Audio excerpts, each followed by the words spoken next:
We see it as the obvious gateway to the government's National Heritage Park that is going to be at the end of the 72 hectares at the end of Watts Peninsula. Until September last year, as many of you will be aware, the public was denied any kind of say about the development of Shelley Bay. It was given fast-track resource consent. A lot of it, people weren't even aware what was happening. In September last year, we conducted, or had conducted for us, a professional research poll by Research New Zealand, because we were interested ourselves in what the support was for the development and what the support was for the area at Shelley Bay being used as an open public park, recognising the history of this amazing peninsula, which there was a quote here somewhere, but one of the iwi, I'm sorry you can't see the screen due to the sun, but one of the iwi elders who's here tonight said to us that this area is not only one of the most significant areas in Wellington, but also in New Zealand, to move to Kainangi. In the poll that we conducted, 78% of Wellingtonians said that they preferred the land at Shelley Bay to be an open green space which everyone could use for recreation. And 28% supported the development. For those who don't know, the development involved around 350 apartments, townhouses, some private homes, a retirement village and various other things.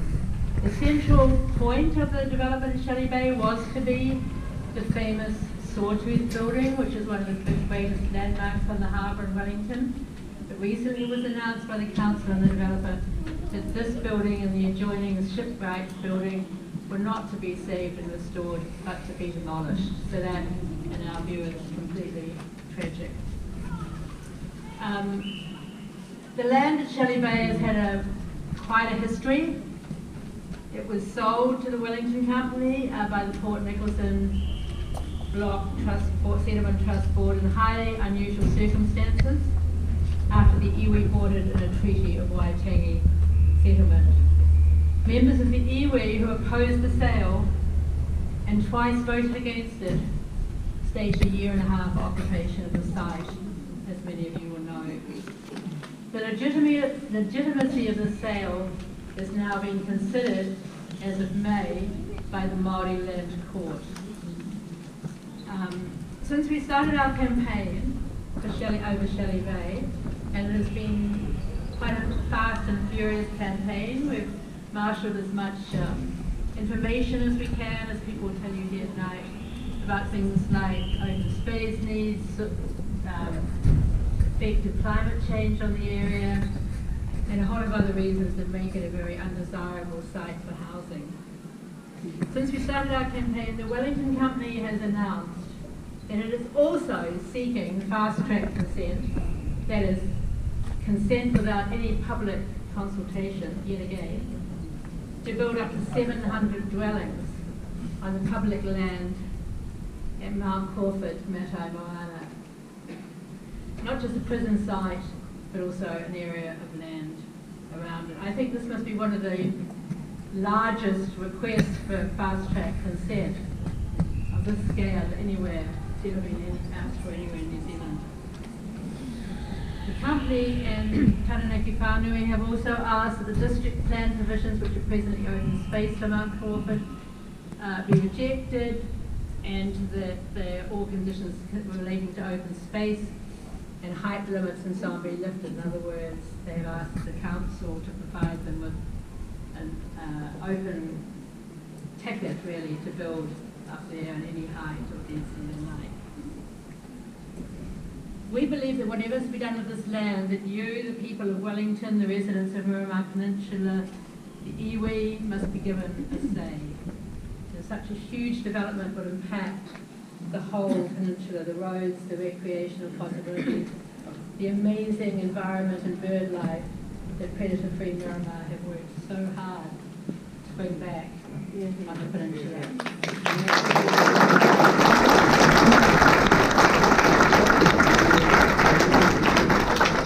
There's a lot to talk about tonight. and we've got a lot of really interesting speakers. All views are welcome. You'll hear tonight from people with intimate knowledge and expertise of the area.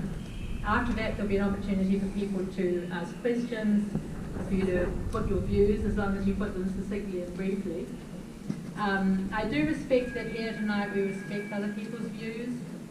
There are feelings run high about this development. Please listen to each other, please avoid any personal attacks. There'll be a chance to talk with people at the end of the meeting. Please stay for a cup of tea.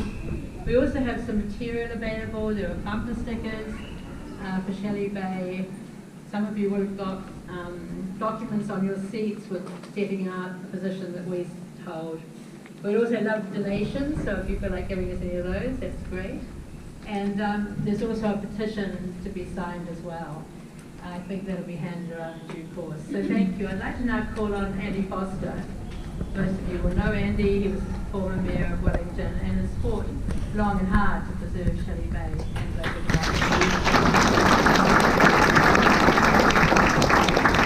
Well, tēnā koutou te whānau, and thank you all for coming out here. What a fantastic turnout. I know we have some diverse views here, but I think most of us probably are thinking broadly the same kind of thing, and you're all here because you care about this. Now, we thought that it would be really good. I thought the biggest challenge was going to be getting the technology working and downloading my presentation onto that machine over there. But it's not, it's the sun, because you probably can't see any of that, so I'm going to have to wing it without the presentation, okay? So I'm just going to take some notes off this and the notes that I've made. So my job here is to talk about, not about Shelley Bay, but about Matamoana, Mount Crawford, Te Motukairangi, whatever you want to call it, but the top, where the prisoners and the area around that. Now that's an area which has been effectively kind of locked away for generations. 76 hectares of it was defence land, and 11.7 hectares of it was land held for corrections purposes. Both of those activities basically wound up in the early years of the century. It's really, when you look at that site, if you're all the way around the harbour, you know, whether you're in Eastbourne, whether you're in Petone, whether you're in Kidala, whether you're in parts of the central city, you can see that promontory, really, really prominent landscape, right effectively in the middle of the harbour. And I ask you, how many cities, how many capital cities in the world have got something of that sort of size, something like 90 hectares of land, which is unbuilt, which is a fantastic opportunity for that city. The last time we had a large piece of land which was set aside for some other purpose in time, we came up with something really visionary. That was the Karori Wildlife Sanctuary in the old reservoir, which had been locked away again for a long period of time, and we did something pretty special. And I think that this is a really special piece of land which also deserves something special, and the only way it gets something special is if you all get to have a say in what that specialness is. So that's the Whenua, 76 hectares of former defence land and 11.7 hectares of corrections land. When the corrections activities and the defence activities were winding down, the government was thinking about what to do with this land. And the Cabinet back in 2011 agreed that, and I'll read this quote out, Watts Peninsula should be protected and preserved, developed as a distinctive national, really important, national destination that brings together the natural environment with venues for celebration and enjoyment of national heritage, culture and arts. And that kind of theme of various things around environment, heritage, arts, culture, those kind of things have been resonating through a whole lot of documents over a long period of time. And then in November of that year, 2011, you had an announcement made by Minister Chris Finlayson, who was the Minister of Treaty Settlements, the Chair of the Port Nicholson Block Settlement Trust at the time, Natata Love, the Mayor at the time, Celia Wade-Brown, and the Chair of the Regional Council, Fred Wild. So it had endorsement from all of those major players that this was the way we wanted to go. We wanted to work together. And that's a really, really great start. The whole lot of MOUs happened after that. There were MOUs, and there was one, for example, in 2014 between the Crown, the Council and PMBST, recognising the need to balance development with protection of cultural and heritage values, and it notes a high level of public interest. I think we see that high level of public interest today in Watts Peninsula. A leadership group was set up, including local community representatives. I think Forest and Bird was part of that, and a number of other organisations of that nature. They were set up then. In 2013, so just a little bit before that, the corrections land was offered under the Public Works Act for sale because they didn't want it for a prison anymore, and no government department said that they were interested, and that included, interestingly, Housing New Zealand, the forerunner of HUD, who now are interested in it. Port Nicholson Block Settlement Trust said that they were interested in it under right of first refusal. The council said no, we didn't need that either. And one of the reasons for that is it's zoned open space. Open space zoning, I'll come back to that, means effectively you cannot build anything on it as of right. It's not there for building on it, and I'll give you a quote on that one very shortly. One of the other more recent MOUs, and I'm going to be really interested in this because we've OIA'd this one, in January and February of 2019, there was an agreement between the Crown and Taranaki Whānui Limited, which is a subsidiary owned by Port Nicholson Block Settlement Trust. If you like, it's their commercial arm. And this agreement included recognising the importance of collaborating with key stakeholders, and they specifically mentioned the Council and Heritage New Zealand. Now, I know that in my former role, one of the things I did quite frequently was to say, hey, we want to be part of this action, we want to know what's going on, we want to talk. And every time the answer was, no, we're not ready to do that. Those were supposed to be monthly meetings, and that was 2019. So the Council to date has been shut out of that process as well. So we're going to be very interested in seeing the minutes and the records of all those meetings, because I don't think there's going to be very many. So that's part of the relevant history. Cabinet also though said, well, we're going to make this a heritage park, but we're also thinking that's going to cost some money. So we want to be able to use some of that maybe for housing. And I've got a lovely picture which you won't be able to see.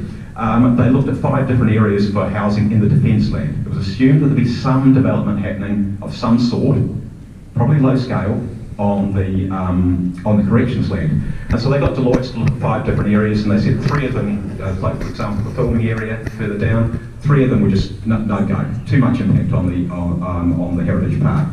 2 they said were worth having a look at, and those are 2 areas up near the